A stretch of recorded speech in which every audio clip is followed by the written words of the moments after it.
Party అభ్యర్థి ప్రియ సోదరి సునీతా మహేందర్ రెడ్డి గారిని అత్యధిక మెజార్టీతో గెలిపించాలని ఈ ప్రాంత మాజీ పార్లమెంట్ సభ్యుడు ప్రస్తుత రాష్ట్ర ముఖ్యమంత్రి గౌరవనీయులు రేవంత్ రెడ్డి గారు తన కృతజ్ఞత తెలపడమే కాకుండా రేపు 6 గంటలకి రైతు బజార్లో ర్యాలీ తీసి వారి యొక్క సభ ఏర్పాటు జరగబోతూ ఉంది.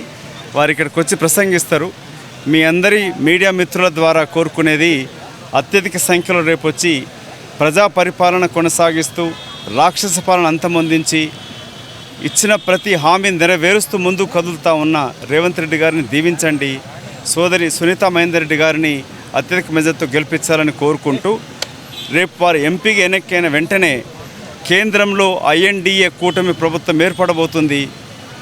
కేంద్ర ప్రభుత్వం కాంగ్రెస్ పార్టీ యొక్క ప్రభుత్వం రేపు ఏర్పడిన వెంటనే ప్రతి మహిళా గృహిణికి ₹1,00,000 ఆదాయం వచ్చేటట్టుగా 5 న్యాయాలు 100 గ్యారంటీలతోటి కేంద్ర మేనిఫెస్టో కాంగ్రెస్ పార్టీ తీసుకొచ్చింది.